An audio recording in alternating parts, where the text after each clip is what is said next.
तारा मंडल बैठ कर ये चांद बड़ाई खावे, उदय भया जब सूरज का स्यों तारों छुप जावे।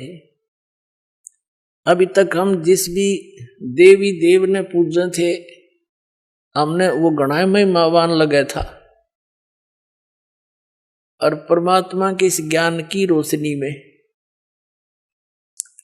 अब ये सभी ज्ञान ऐसे छुप जाएंगे, ऐसे निष्क्रिय हो जाएंगे, निरस्त हो जाएंगे, जैसे रात्रि के समय तारामंडल के अंदर आकाश में चंद्रमा सुशोभित होता है और सबसे ज्यादा प्रकाश युक्त नजर आता है।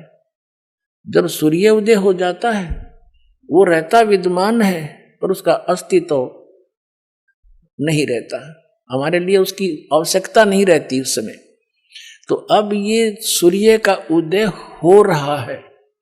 अभी तो ये समझ लो वो देसी भाषा में झोल बोला सा ही है, यानी थोड़ा सा वो सूर्य उदय होने से थोड़ा सा पहले रोशनी होती है। अभी तो इतना होया है यो, अरे देखना जो शिखर में होगा सूर्य, पूरे विश्व में ज्ञान हो जाएगा ये, पूरे विश्व में।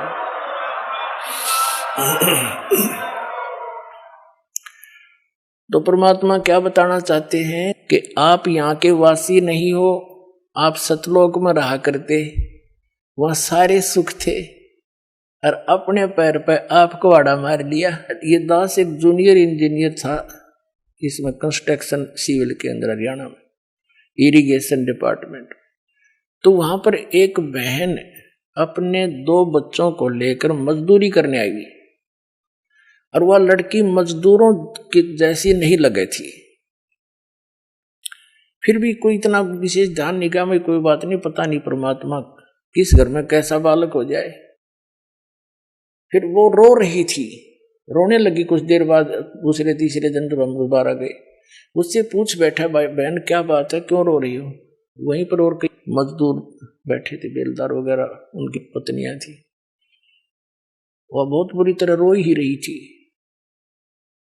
उसने थोड़ी देर बाद से फिर बताई साची कि मैं ऐसे ऐसे एक बहुत बड़े घर की बेटी थी, सेठ है मेरा पिताजी, बहुत बड़ा पैसे वाला, और मुझे सारी सुविधा थी, और जो मेरा पति है ये हमारे यहाँ नौकर रहा करता,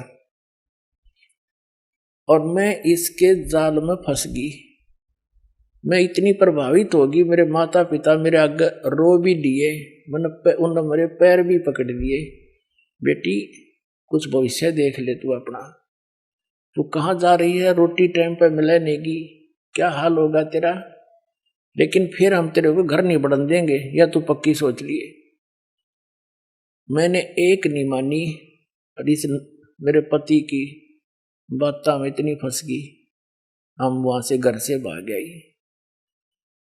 अब ये जो मैं पैसा लेकर आई थी, 1-2-4 लाख रुपए, वो खर्च कर दिए, सारा शराब पीता है।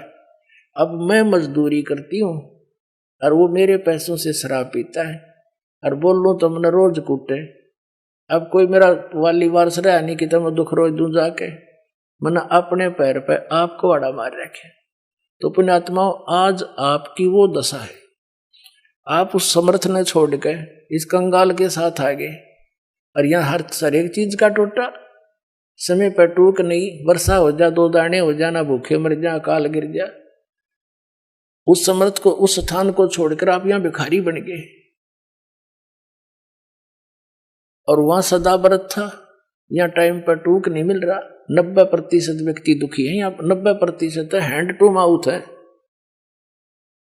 और कम से कम विश्व के 20-30 बल्कि 40% आदमी मांस खा के गुजारा कर रहे, मछली कोई खाने नहीं, ये खाने की चीज है, नरे पाप कमाने। तो कहने का भाव ये है पुण्यात्माओं, हम गलत स्थान पाएंगे, या वह वस्तु है ही नहीं जो हमने, जिसकी हमें आवश्यकता है, अति आवश्यकता है। किस किस चीज की आवश्यकता है? तो मृत्यु नहीं होनी चाहिए। अगर हमारी मृत्यु ना हो, हम फिर भी से ढीठ हो रहे हैं, कोई दिक्कत नहीं, तो हाथ भी कट जाए, पाँव भी कट जाए, मृत्यु ना होनी चाहिए। अरिया भी कंपलसरी। दूसरा, बुढ़ापा नहीं होना चाहिए, कोई वृद्ध होना पसंद नहीं करता, सारे होंगे। फिर आप देख रहे हो यहाँ सारी सुविधा चाहिए, बड़ी कोठी, सबकी इच्छा है बड़ी कोठी हो, कार हो, पार्क हो, डली हो, सरोवर हो स्नान करने। तो ये सुविधाएं आप यहाँ खोज रहे हो जहाँ 7 जन्म भी 100 असंख्य जन्म नहीं पा सकती आपको। ये सतलोक में है, आपकी ज्यों की त्यों रखी है, वहां आपका सारा सामान सुरक्षित है। लेकिन आपकी बुद्धि कद सेट होएगी जिस दिन आपकी बुद्धि यहां से इस ज्ञान से हटेगी। ये ना सोचना दास कोई एक लोक वेद दंत कथा सुना रहा है या किसी डोम बाट की गाई हुई कथा सुना रहा है। ये तो वो वचन सुना रहा है जो परमात्मा ने स्वयं अपने घर का भेद दिया आकर के, और जिन महापुरुषों को साथ ले गए फिर वापस छोड़ा। उन्होंने इसलिए छोड़ा था कि ये मेरे गवाह बन जाए, फिर बाद में मेरे बच्चों को गवाही दे जाए कि सचमुच कबीर इज गॉड, कबीर परमात्मा है और सतलोक में ये सारे सुख हैं।